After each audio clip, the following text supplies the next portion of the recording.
नमस्कार दोस्तों, smart study classes की यूट्यूब चैनल पे आपका हार्दिक स्वागत एवं अभिनंदन है। आप हमारे संविधान की महत्वपूर्ण प्रश्नों की श्रृंखला देख रहे हैं दोस्तों, और इसके जो दमदार प्रश्न हैं लगातार आप उससे रूबरू होते जा रहे हैं दोस्तों। आप अगर इस चैनल पे नए हैं दोस्तों, तो हमारे चैनल को सबसे पहले तो आप इसको सब्सक्राइब कर लें, और सब्सक्राइब करने के बाद आप इसका बेल आइकन प्रेस कर दें, और उसके बाद आप हमारे इस चैनल के जो इसके पहले संविधान के 2 वीडियो और बने हुए हैं, उन दोनों वीडियोज़ को आप देखें। आपको हम कॉन्स्टिट्यूशन के बेसिक से लेकर आ रहे हैं, संविधान के बेसिक से यहाँ पे क्लासेस चल रही हैं। आप उस क्लासेस को देखें, पुरानी क्लासेस को देखें, 2 वीडियो पहले देखें, उसके बाद आप इस वीडियो पर आएँ। आपको बिल्कुल ऐसा लगेगा परीक्षा हाल जैसा अनुभव आपको मिलने वाला है। आइए आज का प्रश्न देखते हैं। देश का सबसे ऊंचा तिरंगा झंडा जो कि 361 फुट का है दोस्तों, बहुत ही महत्वपूर्ण प्रश्न है जो है कि ये बेलगाम कर्नाटक में है, कि रायपुर छत्तीसगढ़ में है, कि लाल किला दिल्ली में, ये कहाँ पर फहराया गया है, इस प्रश्न में आपसे यही पूछा जा रहा है दोस्तों। ये बहुत ही महत्वपूर्ण प्रश्न है दोस्तों, ये आपके एग्जाम के लिए। इसका आंसर बताएं दोस्तों। आप इसका आंसर देख रहे हैं, बेलगाम कर्नाटक। कर्नाटक वो एरिया है जहाँ पे बहुत ज़्यादा नाटक होता है, और एक ऐसा कार्य भी अच्छे अच्छे होते हैं कि जहाँ हमारे देश के गौरव तिरंगे झंडे को वहाँ पे फहराया गया, जिसकी ऊंचाई जो इस हमारे पूरे देश में है वो सबसे ऊंचा झंडा है। ये जो हमारा तिरंगा झंडा है, इसकी ऊंचाई है 361 foot. Belgaum Karnataka, option A सही है। आइए प्रश्न अगला देखते हैं, प्रश्न 2 कि वंदे मातरम, बहुत प्यारा प्रश्न है दोस्तों। आदरणीय बंकिम चंद्र चटर्जी जी ने लिखा इसको। इन्होंने कहा कि क्वेश्चन ने पूछा है कि भाई संस्कृत में लिखा गया कि हिंदी में लिखा गया कि बांग्ला में, कि इनमें से कोई नहीं, कि वंदे मातरम की दोस्तों मूल भाषा क्या थी। वंदे मातरम की जो मूल भाषा थी, जो बंकिम चंद्र चटर्जी ने लिखा था आनंद मठ नामक किताब में, आपको ये भी जान लेना चाहिए कि आनंद मठ नामक किताब जो है उसी में ये जो है लिखा गया था वंदे मातरम नामक गीत। तो दोस्तों आपको बताना है कि इस प्रश्न का सही उत्तर क्या है, कि किस भाषा में था। तो इसका सही आंसर है दोस्तों ऑप्शन बी, संस्कृत भाषा में वंदे मातरम की रचना चट्टोपाध्याय जी ने की थी। अब ये और महत्वपूर्ण हो जाता है कि इसकी इम्पोर्टेंस वंदे मातरम की तब बनती है जब ये हमारे जो है भारतीय राष्ट्रीय कांग्रेस के जो है एक अधिवेशन में गाया जाता है। और इसमें आपको बताना है ये अधिवेशन दोस्तों हुआ कहाँ पे था, कौन से अधिवेशन में ये हुआ था। 13वें में हुआ था, 11वें में, कि 10वें में। आप इसका ऑप्शन गेस करें। बिल्कुल जो लोग लाइव हैं वो अपना आंसर टिक करें और जल्दी से भेजें, कमेंट करें, कमेंट करके बताएं दोस्तों। बहुत सही, कुछ लोगों को कमेंट आने लगे हैं। आइए अब आपको आंसर दिखाते हैं। आप हमारे चैनल को ज्वाइन करें दोस्तों। सबसे पहले तो आप इसको सब्सक्राइब करें और हमारे पुराने जो दोनों वीडियो हैं उसको देखें। आप स्मार्ट स्टडी क्लासेस में पहुंच चुके हैं। वंदे मातरम को पहली बार कब गाया गया, इसका आंसर था क्या दोस्तों, कि 12वें अधिवेशन में वंदे मातरम को पहली बार गाया गया। और इसके बाद से आनंद मठ में चूंकि वंदे मातरम लिखा गया है, इसकी जो इम्पोर्टेंस है दोस्तों वो बढ़ जाती है। स्मार्ट स्टडी क्लासेस आपको इसी प्रकार के सभी विषयों की वीडियो उपलब्ध करा रहा है। आप हिंदी की वीडियो देखें, आप संस्कृत के वीडियो देखें, आप संविधान के वीडियो जो है देखें। आप उत्तर प्रदेश नहीं, आप भारत के सभी एग्जामों की तैयारी आपको हमारे चैनल पे करवाई जा रही हैं। आप देखें कि संविधान संशोधन द्वारा समाजवादी, पंथ निरपेक्ष और अखंडता शब्दों को जोड़ा गया। बहुत ही महत्वपूर्ण क्वेश्चन है दोस्तों कि हमारे संविधान में कौन सा संशोधन किया गया कि जिससे समाजवादी, पंथ निरपेक्ष और अखंडता, क्योंकि दोस्तों आप सभी जानते हैं कि प्रस्तावना में ये शब्द तो ऐड था नहीं। यही आपसे प्रश्न किया जा रहा है कि ये शब्द जो हैं दोस्तों प्रस्तावना में जोड़े कब गए, कौन से संविधान संशोधन के द्वारा ये जोड़े गए। तो आपको इसका सही उत्तर बताना। आप वीडियो को देखते चले, सीधे सीधे आपको याद हो रहे हैं दोस्तों कि किस संविधान संशोधन के तहत समाजवादी, पंथ निरपेक्ष और अखंडता शब्दों को हमारे प्रस्तावना में जोड़ा गया। तो उसका सही आंसर है कि 42वें संविधान संशोधन में हम इस जो है पंथ निरपेक्ष, अखंडता और समाजवादी शब्दों को हमारे संविधान की प्रस्तावना में जोड़ा गया। अगला प्रश्न देखें। महिला एवं पुरुष को सामान्य कार्य के लिए सामान्य वेतन, हमेशा एग्जाम में आता है और हम लोग इसको गलत करके आ जाते हैं कि भाई जब महिला और पुरुष दोनों ही समान हैं तो इनको वेतन एक जैसा ही सरकारें क्यों नहीं देती? दुनिया भर की सरकारें, ये असमानता दोस्तों दुनिया भर के और बहुत सारे देशों में देखी जाती है।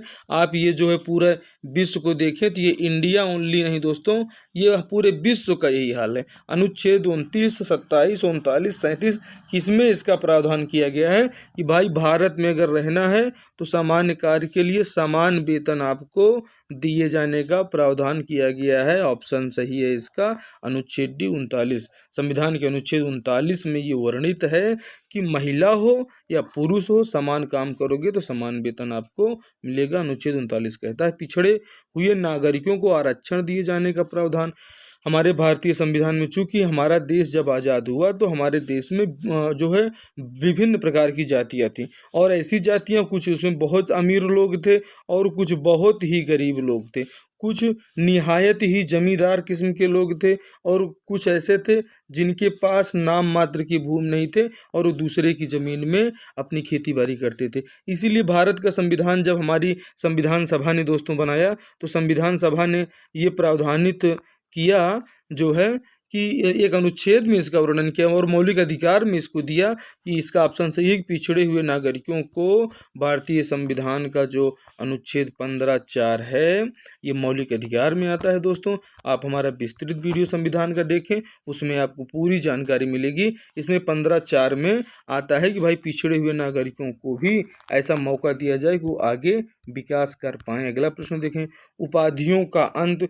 दोस्तों आप सभी जानते हैं कि जब हमारा देश आज़ाद हुआ तो आज़ाद होने से पहले जो है अंग्रेज़ों का गुलाम था और अंग्रेज़ों के गुलाम होने से पहले मुग़लों का गुलाम था। लेकिन जब मुग़लों से अंग्रेज़ों ने देश को आज़ाद करा के ब्रिटिश पार्लियामेंट या ब्रिटिश संसद के नियंत्रण में या ब्रिटिश महारानी के नियंत्रण में जब देश को लाया गया तो उस समय यहाँ के राजा महाराजा जो थे उनको किसी प्रकार से जो है उनके ऊपर युद्ध चलाकर उनको जो है उनकी लॉर्ड डलहौजी ने, जैसा कि रानी लक्ष्मीबाई का जो है उन्होंने ये अंत कर दिया कि भाई अगर आपका अपना बच्चा नहीं होता है तो आपको जो है उत्तराधिकार नहीं मिलेगा। इसी प्रकार से उसने अवध का जो है उसमें विलय कर लिया। दोस्तों बहुत ही महत्वपूर्ण प्रश्न है ये। और उसी प्रकार से उस समय जो राजा महाराजा हुआ करते थे वो चूंकि अंत तक बने रहे और जब वो देश से जाने लगे तो उनको चूंकि भारतीय संविधान में एक जगह देनी थी और फिर उनको कुछ उपाधियाँ दी गई। और जब सरदार वल्लभ भाई पटेल जी ने इस हमारे प्यारे भारत में जो है इन जो है देसी रियासतों का विलय कराया दोस्तों, तो इस विलय में इन जो ये नाम मात्र के पपेट राजा थे, तोता राजा जो नाम मात्र के बचे थे, क्योंकि अंग्रेज हर राजा के यहाँ अपना रेजिडेंट रखते थे और वो रेजिडेंट इनको वही कहते थे जो ये करते थे। पूरा राजस्व मामला जो हुआ करता था वो अंग्रेजों के पास था, लेकिन वसूल करके कौन देता था? ये हमारे तोता राजा। तो इन तोता राजाओं को जो उपाधियाँ मिली हुई थी इनका अंत जो है मौलिक अधिकारों के किस में जो है उल्लेख किया गया है। तो आप देखें कि इसको अनुच्छेद 18 में बताया गया है कि सभी प्रकार की उपाधियों का जो है अंत कर दिया जाएगा। बहुत ही प्यारे क्वेश्चन हैं आपको देखने को मिलेंगे। आप हमारे चैनल को ज्वाइन करें कि सामाजिक, आर्थिक और राजनीतिक न्याय के तत्व संविधान में कहाँ से लाए गए, क्योंकि हमारी प्रस्तावना में सामाजिक, आर्थिक और राजनीतिक शब्दों का उल्लेख है। तो इस प्रकार का जो शब्द आया ये 1688 में जो इंग्लैंड में शानदार क्रांति हुई थी उससे आया, ये 1857 के भारत के प्रथम स्वतंत्रता आंदोलन से आया, कि 1917 में जो रूस में क्रांति हुई सो वहाँ से आया। तो ये इसमें आपको आंसर बताना है कि सामाजिक, आर्थिक और राजनीतिक न्याय के जो तत्व हैं ये भारतीय प्रस्तावना में कहाँ से आए दोस्तों। इसका सही आंसर है 1917 रूस की क्रांति से ऐसे जो है सामाजिक, आर्थिक और राजनीतिक न्याय, चूँकि वहाँ भी ये क्रांति जो है हुई। आप अगला प्रश्न देखें, उद्देश्य प्रस्ताव नेहरू जी द्वारा कब प्रस्तुत किया गया? आदरणीय पंडित जवाहरलाल नेहरू जिनका जो है अभी बर्थडे जो है 14 नवंबर को था, तो उन्होंने देश के लिए बहुत ऊंचे ऊंचे काम किए हैं। आज जवाहरलाल नेहरू जी की वजह से ये जो उदारवाद और जो हमारे देश में आ पाया और ये जो गांधीज़्म की विचारधारा हमारे संविधान में और हमारे जो है नीति निर्देशक तत्वों में दिखाई देती है। ये दोस्तों आदरणीय नेहरू जी और उनकी टीम का जो है ये प्रभाव था, उन्होंने देश के लिए इतना बड़ा योगदान दिया है। आप उद्देश्य प्रस्ताव को नेहरू जी ने कब प्रस्तुत किया संविधान सभा में, तो इसका सही आंसर बताएं दोस्तों। ऐसे प्रश्न आपको देखने को मिलेंगे कि आपकी तबीयत खुश हो जाएगी और 100% आपके एग्जाम में आ रहे हैं 13 दिसंबर 1946 को। आप इसको याद रखिए, ये डेट हमेशा एग्जाम में आता है। उद्देश्य प्रस्ताव कब प्रस्तुत किया गया, तो पहला इसका आंसर है कि 13 दिसंबर 1946 को। और इसका क्वेश्चन नंबर 2 है किसने प्रस्तुत किया, तो आदरणीय पंडित जवाहरलाल नेहरू, जो मोतीलाल नेहरू के पुत्र थे, जिनका जन्म इलाहाबाद में हुआ था, जो कौल परिवार से जम्मू कश्मीर से आए हुए लोग, जो इलाहाबाद में बस गए। अगला प्रश्न देखें, कारखाना संशोधन अधिनियम जो है ये 2 वर्ष 2016 में एक विधेयक के माध्यम से लाया गया। इसमें जो मजदूर काम करते हैं जो 8 घंटा 10 घंटा, अगर इसके बाद आप ओवर टाइम करवाते हैं तो इस ओवर टाइम का जो एक तिमाही में आप कितने घंटे करा सकते हैं। पहले तो 50 घंटे का नियम आज़ादी के से 2016 तक था, लेकिन उसके बाद से आप देखें कि 50 घंटे से बढ़ाकर क्या इसे 200 घंटा कर दिया गया, क्या 150, क्या 150, 100 या इनमें से कोई नहीं। आप इसका सही आंसर बताएं कि कारखाना संशोधन विधेयक 2016 ये जो है मोदी मंत्रिमंडल द्वारा किया गया कारनामा है और बहुत ही अच्छा था। इससे मजदूरों का लाभ होगा और इसको बढ़ाकर 100 घंटा कर दिया गया कि कारखाना जो है, जो कारखाने में मजदूर लोग काम करते हैं, अगर वो ओवर टाइम आपके यहाँ कर रहे हैं तो उस ओवर टाइम को आप एक तिमाही में, बहुत ही महत्वपूर्ण प्रश्न दोस्तों, कि आप एक तिमाही में 50 घंटे पहले करवाते थे, अब उसको बढ़ा के मोदी गवर्नमेंट ने 100 घंटे कर दिया है। अगला क्वेश्चन आप देखें, बहुत ही महत्वपूर्ण, आप हमारे चैनल को ज्वाइन करें। आप देखेंगे अधिकार परीक्षा बहुत ही महत्वपूर्ण जो है प्रश्न है कि ये जो भारत के संविधान मौलिक अधिकारों में ये जो आर्टिकल 32 है, 32 में ये जो रिट है, उसी रिट में से एक है अधिकार परीक्षा। अधिकार परीक्षा में क्या आदेश मिलता है कि न्यायालय क्या आदेश देता है कि हम आदेश देते हैं कि मंगा लेते हैं। इस अधिकार परीक्षा का अर्थ आप क्या समझते हैं? अगर आप भारतीय संविधान को पढ़ रहे हैं और इस हमारे वीडियो को देख रहे हैं तो आप देखें, अधिकार परीक्षा का अर्थ है किस अधिकार से, किस अधिकार से आप वहाँ कोई कार्यवाही कर रहे हैं। अगर वो आपके न्यायालय अधिकार क्षेत्र के बाहर की बात है तो आप उसका अतिक्रमण ना करें, उस किस अधिकार से कर रहे हैं ये आप जो है सुप्रीम कोर्ट डायरेक्ट आपसे सवाल करेगा। संपत्ति का अधिकार बहुत ही महत्वपूर्ण प्रश्न है, क्योंकि संपत्ति के अधिकार के साथ प्रायः छेड़छाड़ होती रही है। संपत्ति का अधिकार भारतीय संविधान में बहुत ही जो है विवादास्पद विषय रहा है कि संपत्ति के अधिकार को रखा जाए कि नहीं रखा जाए। और चूँकि उस समय के जो राजा महाराजा थे और जो संविधान सभा में लोग थे, ये सभी देसी रियासतों और अंग्रेज़ों और साथ ही मुस्लिम लीग उस समय उसमें शामिल थी। तो मुस्लिम लीग के साथ साथ सभी चाटुकार लोगों को चूँकि प्रसन्न करना था, इसलिए उस समय तत्समय संविधान सभा में उपस्थित लोगों का ये मत हुआ कि भाई ठीक है, संपत्ति के अधिकार हम आपको प्रदान करते हैं। लेकिन इस संपत्ति के अधिकार को संविधान के भाग किसमें अभी वर्तमान में है? भाग 12 अनुच्छेद 300 के अंतर्गत है कि भाग 3 मौलिक अधिकारों के अंतर्गत अनुच्छेद 31 में। जैसा कि दोस्तों आपको जानना चाहिए कि भाग 3 में था, लेकिन इसको हटा दिया गया और फिर इसको भाग 12 के अंतर्गत अनुच्छेद 300 में रखा गया कि 300A में रखा गया। ये उत्तर आपको बताना है, तो इसका सही उत्तर है दोस्तों ऑप्शन सी जो है 300A में संपत्ति के अधिकार को मौलिक अधिकार से हटा दिया गया। क्योंकि जब संपत्ति मौलिक अधिकार रहेगी तो आदमी खाली पैसा कमाना चाहेगा, और जब खाली पैसा कमाना चाहेगा तो ये पैसे की जो भूख है ये लोगों को जीने नहीं देगी। इसलिए इसको मौलिक अधिकार हटा के इसको कानूनी अधिकार के रूप में भारतीय संविधान में मान्यता दी है। और ये कानूनी अधिकार भी, इस संपत्ति का अधिकार भले ही हटा दिया गया है दोस्तों,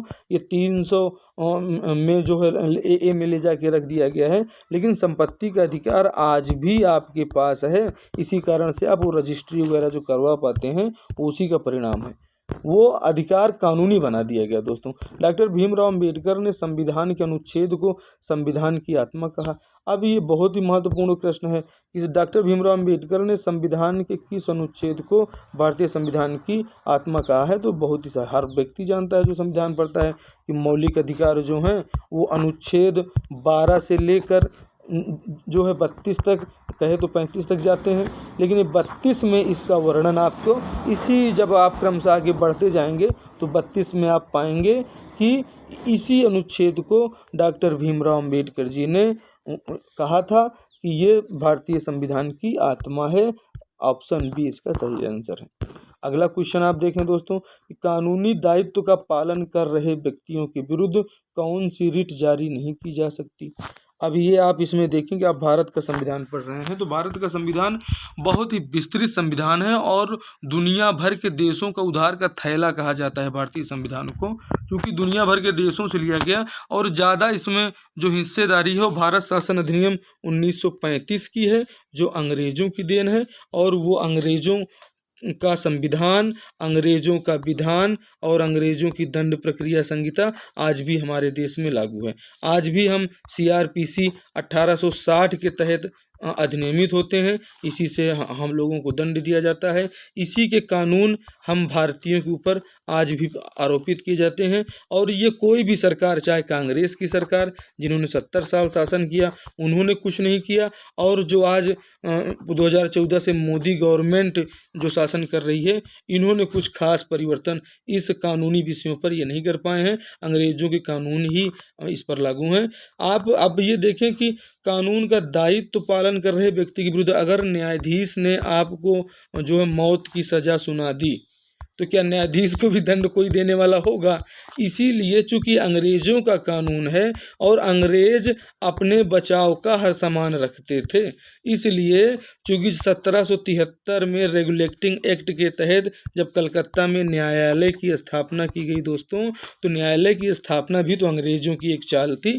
तो उस अंग्रेज़ों की चाल ने हम भारतीयों को चारों तरफ से नियम कानूनों से बांध कर रख दिया और उन्हीं नियम कानूनों में हम लोग बंधे हुए पड़े हैं। तो ये दोस्तों ऐसा है कि जो न्यायालय हो गया, अब पुलिस आपको गिरफ्तार करती है या अभिरक्षा में लेके अभिरक्षा में लेती है, तो गिरफ्तारी के दौरान कुछ होता था, आप उसके ऊपर बहुत कोई कार्रवाई नहीं कर सकते हैं।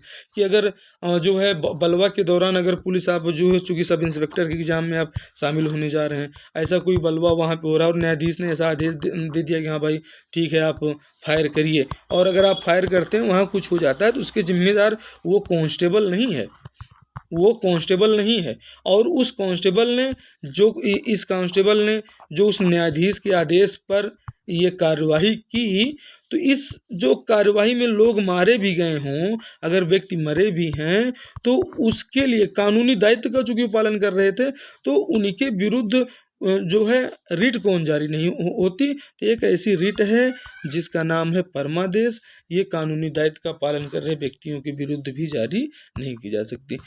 कि संविधान संशोधन के तहत देशी रियासतों के पपेट राजाओं के सभी विशेषाधिकार समाप्त कर दिए। बहुत ही प्यारा क्वेश्चन है, क्योंकि इससे पहले हम चर्चा इसमें कर चुके हैं कि विशेषाधिकार पपेट राजा के बारे में हमने अभी चर्चा आपसे किया।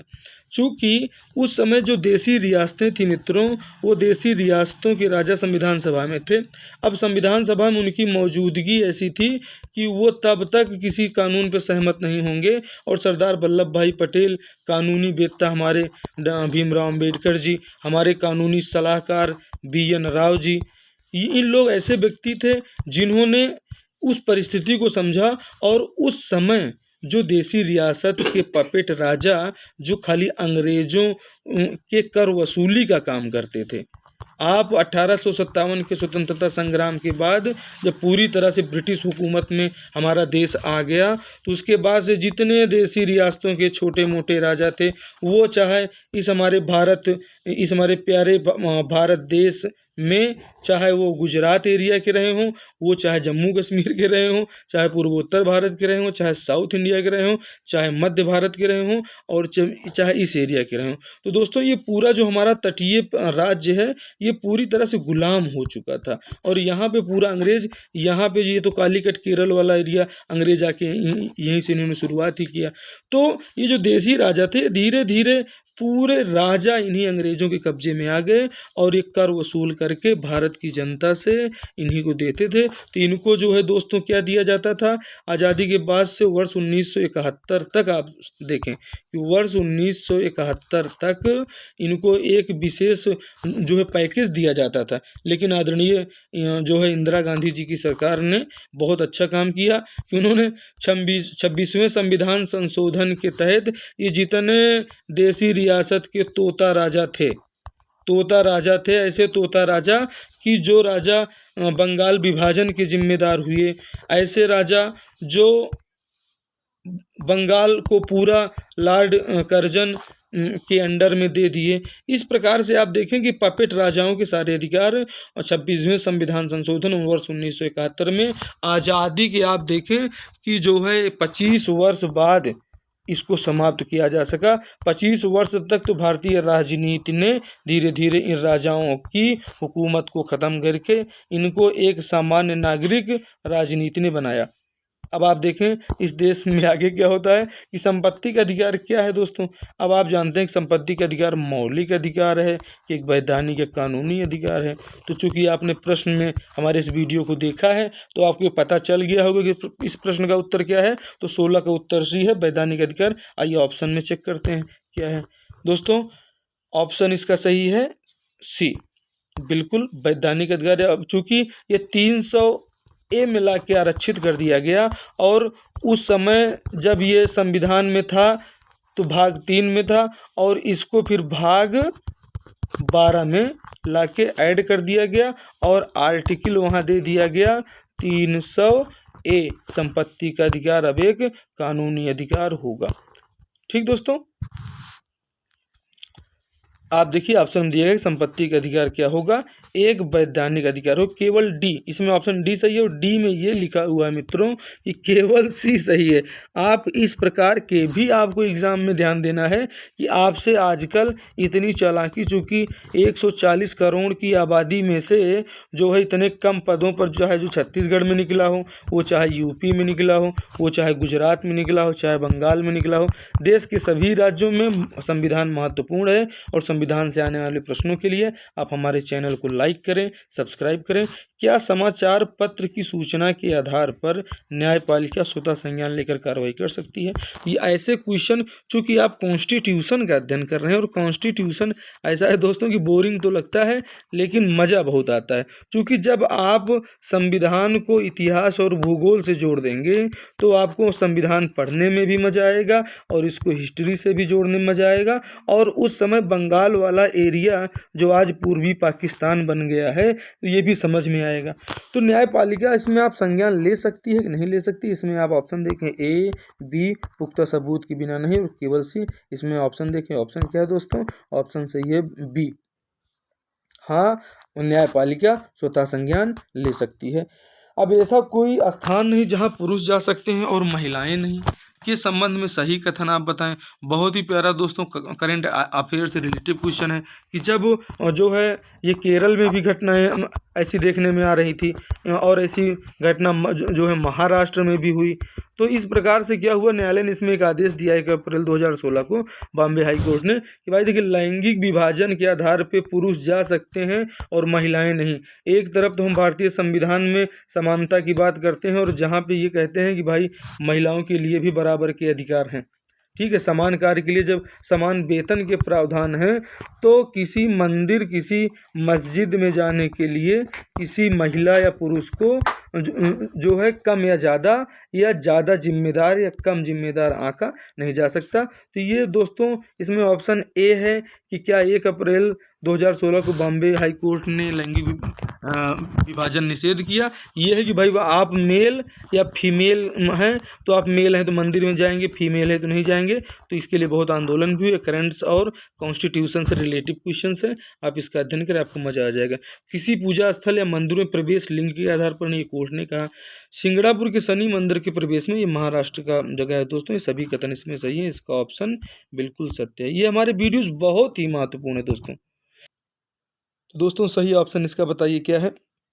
इसका सही ऑप्शन डी है कि सभी कथन सत्य हैं कि भाई ऐसा हमारा संविधान मानता है कि जहाँ ऐसा कोई स्थान नहीं जहाँ सभी पुरुष जा सकते हैं और महिला नहीं। क्या बात है, बहुत ही इंपॉर्टेंट लाइन है, आपको बिल्कुल याद रहेगा। वीडियो को देखते चलें, आपके सारे प्रश्न याद हैं।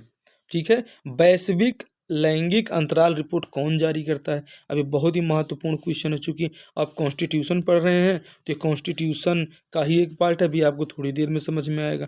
ठीक है दोस्तों, आप देखें कि ये जो वैश्विक लैंगिक, चूंकि लिंगानुपात जो है वो हमारे एक देश का बहुत ही क्रिटिकल सब्जेक्ट है। चूंकि हरियाणा जैसे राज्यों में जो है लिंगानुपात 1000 जो है पुरुषों पे जो फीमेल्स की संख्या है वो कम होती जा रही है। ये एक चिंता का विषय है। तो इन्हीं विषयों को लेकर ये जो रिपोर्ट जारी करता है विश्व आर्थिक मंच, विश्व स्वास्थ्य संगठन, विश्व व्यापार मंच या विश्व बैंक, इसका सही ऑप्शन क्या है? अगर आप करंट से जुड़े हैं तो आप इसके ऑप्शन पे जा चुके होंगे दोस्तों। आइए ऑप्शन देखते हैं, इसका ऑप्शन क्या है? Option A. आइए अगले में देखते हैं कि विश्व प्रेस स्वतंत्रता दिवस कब मनाया जाता है? बहुत ही महत्वपूर्ण प्रश्न दोस्तों। आप देखें इसको कि विश्व प्रेस स्वतंत्रता दिवस कब मनाया जा सकता है। ये प्रश्न ऐसा है कि आप इसका उत्तर जो है कमेंट में लिखकर हमें बताएं, सबसे पहली चीज़ तो। और ये हमारी क्लास आपके लिए कितनी उपयोगी है साथ ही इसको भी बताएं। और सभी विषयों के एमसीक्यूज देखने के लिए हमारे चैनल को आप सब्सक्राइब करिए, और किसी प्रकार की क्यूरी है तो आप इस पर मैसेज करके बताएं, आपको सारे जवाब दिए जाएंगे। आपको मिलते हैं अपने अगले वीडियो में। ये सभी आप देखते रहें, और हमारे वीडियो को देखने के लिए आपका बहुत बहुत आभार। आप बहुत ही जल्द अपनी सफलता प्राप्त